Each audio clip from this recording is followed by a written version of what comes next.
পাশে থাকার অঙ্গীকার নিয়ে নবদিগন্ত নামে এক স্বেচ্ছাসেবী সংগঠনের উদ্যোগে শনিবার সন্ধ্যায় রায়পুর কল্যাণ গোসাই মন্দির প্রাঙ্গণে প্রায় 25 জন স্বেচ্ছায় রক্তদাতা ও বিভিন্ন সামাজিক কার্যকলাপের সাথে যুক্ত একাধিক বিশিষ্ট ব্যক্তিবর্গের উপস্থিতিতে সম্পন্ন হলো স্বেচ্ছায় রক্তদান শিবির। 18তে ভোটদান এবং 18তে রক্তদান মূলত এই বার্তার মধ্যে দিয়েই যুব সমাজকে সামাজিক কাজে উদ্বুদ্ধ করতে এবং রক্তদানের মতো মহান কাজে সহযোগিতার হাত বাড়িয়ে দেবার আহ্বান জানান। নবদিগন্তের সম্পাদক দীপেশ পাল জানান, নির্বাচনী বিধি নিষেধের কারণে বিভিন্ন রাজনৈতিক সংগঠনগুলি রক্তদানের মতো মহান কর্মসূচিগুলো সম্পন্ন করতে পারছে না এবং এরকম চরম দুর্ভোগের দিনে মুমূর্ষ রোগীদের রক্ত সংকট মেটাবার চেষ্টা তারা করে যাচ্ছেন। তিনি আরও জানান, 2021 সাল থেকে নবদিগন্তের নিবদ্ধীকরণের মধ্যে দিয়ে কাজ শুরু করলেও আরও অনেক পূর্বে 2017 থেকে ওনারা একত্রিত হয়ে এই সমাজসেবামূলক কাজে নিজেদের নিয়োজিত করেছেন। বৃক্ষরোপণ, থ্যালাসেমিয়া স্ক্রিনিং সহ একাধিক কাজ তারা সারা বছর করে থাকেন।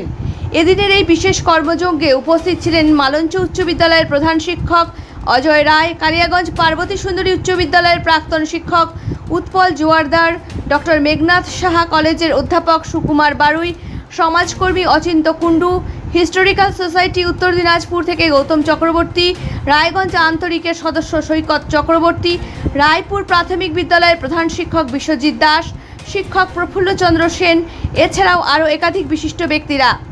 আসুন শুনে নেব নবদিগন্তের সম্পাদক দীপেশ পাল ও 18 বছরে প্রথম রক্তদাতা সুস্মিতা দে আর কি জানালেন এই রক্তদান শিবির নিয়ে।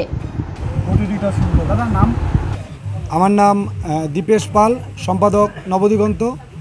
আমার সাথে রয়েছে নবদিগন্তের সভাপতি অচিন্ত দেব মহাশয় এবং কোষাধ্যক্ষ আকাশ বর্মন মহাশয়। এছাড়া অনেকেই আছে কাজে ব্যস্ত।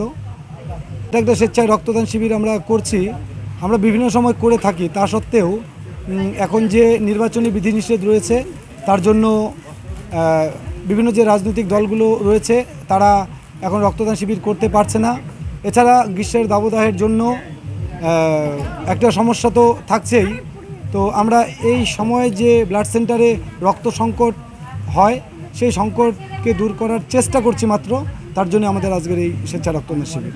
এখনও পর্যন্ত যা খবর আছে এবং যাদের সাথে আমরা যোগাযোগ করেছি 25 জন স্বেচ্ছা রক্তদাতা বা রক্তদাত্রী আজকে স্বেচ্ছা রক্তদান করবেন। এই আমরা প্রত্যেকটি রাজনৈতিক দলের কাছে, মানে রাজনৈতিক দল হিসাবে যাইনি, পাড়ার কোনো ভাই দাদা ওইভাবে গেছি। রাজনৈতিকের সাথে কোনো সম্পর্ক নেই এবং ওরাও রাজনৈতিকভাবে আমাদের কাছে আসেনি। এই ট্যাগলাইনের মাধ্যমে কি বোঝাতে চাইছেন মেনলি, মানে আপনাদের 18তে মানে আমরা 18তে যে ভোটদান করছে একটা বড় দায়িত্ব তারা পালন করতে যাচ্ছে। আর এই 18 থেকে যদি আমরা রক্তদানটাও শুরু করি, আশা করছি যে এর মাধ্যমে একটা মহৎ কাজ হবে এবং প্রতি 3 মাস 4 মাস অন্তর অন্তর যা।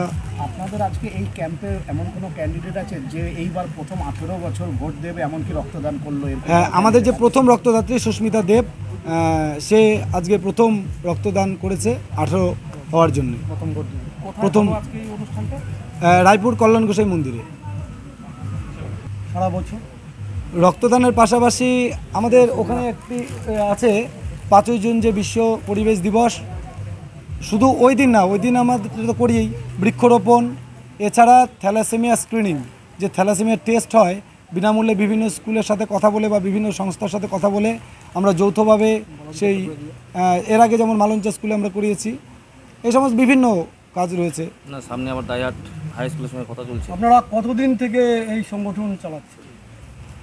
মানে সাংগঠনিক বয়স আমরা 2021 সাল থেকে হলেও আমরা 2017 সাল থেকে এই স্বেচ্ছাসেবী সংগঠন বা এভাবে কাজ করে যাচ্ছে। সামাজিক কাজের সংগঠনগুলো বেশিরভাগই আমরা জানি যারা নিয়মিত কাজ করে যাচ্ছে তারা সেইভাবে, আমরা যতটুকু জানি, সরকারি সহযোগিতা পায় না। তা আমরা অনুরোধ করব সরকারকে, যদি কোনোভাবে আমাদের যদি কোনো সহযোগিতা করা যায় তাহলে আমরা এই কাজের পরিধিটাকে আরও বাড়াতে পারবো, এটাই আশা রাখছি। আপনার নাম? সুস্মিতা দেব। এখানে আপনি রক্তদান করলেন, শুনলাম আপনার 18 বছর, এইবারই 18 বছর হলো, এবার ভোট দেবেন নতুন করে, এবার 18 বছরে ভোটের আগে রক্তদান করলেন, সেই ব্যাপারে কি বলবেন? খুবই ভালো লাগছে, অনেক দিনের ইচ্ছা ছিল। তো কাকুরা সমাজ কল্যাণের সাথে যুক্ত আছে, তো আমারও ইচ্ছা হয়েছিল এরকম একটা কাজ করার। তো কাকুদের সাথেই প্রথমে বলেছিলাম, কিন্তু গতবার দেওয়ার ইচ্ছা ছিল অনেক, তো দিতে পারিনি। এবার ভালো লাগছে খুবই দিয়ে, সামনে আবার ভোট দিব 18-তে। রায়গঞ্জ থেকে ব্রিকেশ বর্মন ও সঞ্জীব সাহার রিপোর্ট, খাস খবর 8।